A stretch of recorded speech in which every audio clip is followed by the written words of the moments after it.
until here.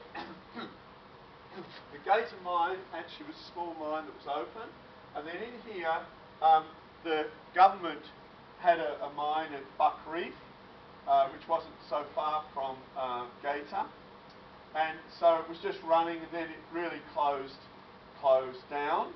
And then remember that about here somewhere the gold price was $35 an ounce, and then it went up.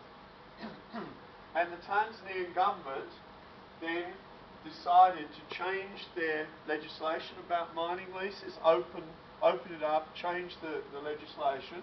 So they opened up the country somewhere around here, and you can see the discovery rate just rocket up because they got high quality companies in, good geophysics, good technical teams, and so on. So I think this was very important. And then yesterday we were talking about mature terrains.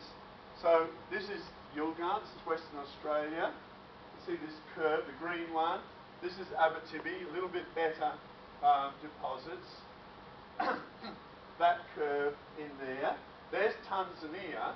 You can see big ones been discovered, but look how many probable. It's about the same size as the Abitibi belt and the Yilgarn belts.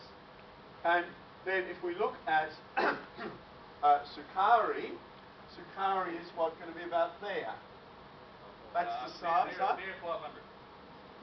Near 500 now, is it? 400 tonnes now. Is it? Yeah. Well, resource. Resource. Yeah. So the 7 million ounces is a reserve, is it? Yeah. I don't know so much. I just looked it up and it was 7 million. 7 million. So a resource, we're up at 500. Okay. So we got one here. What's the next biggest one? Oh, that's got to be the biggest one, for sure. No, but what's the next one down? 1 million ounces or? That's it, mate. Yeah, that's it. You see, that's it.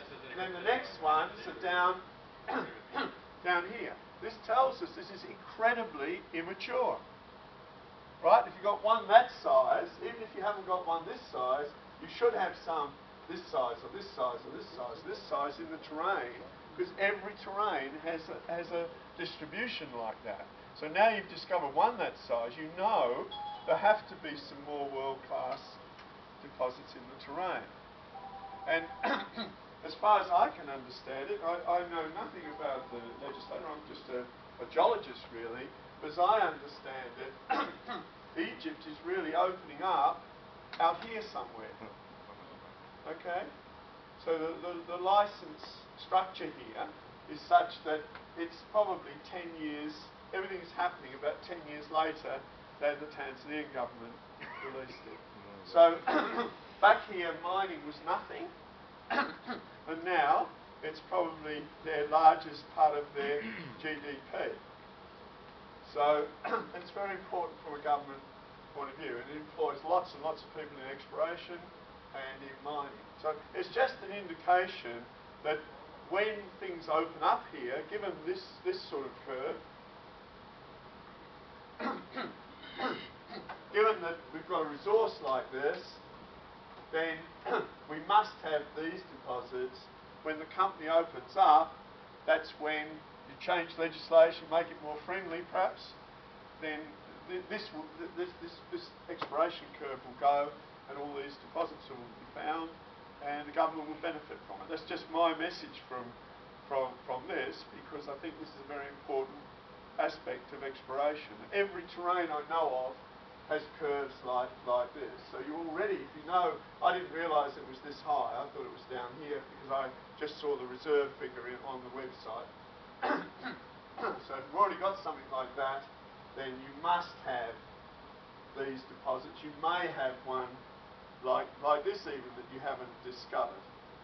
Okay, that was just one thing that I was... I'm only putting this in, I give courses to investors and brokers in Canada. So I use these examples. For example, if you have a mining company in Tanzania, this is a very good exploration company, junior, the chances of discovery are very high.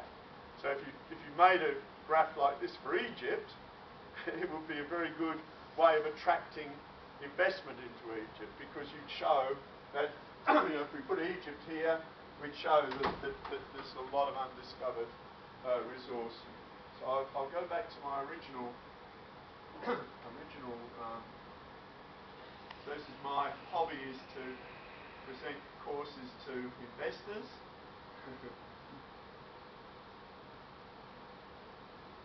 And we'll go back to the Ten Commandments.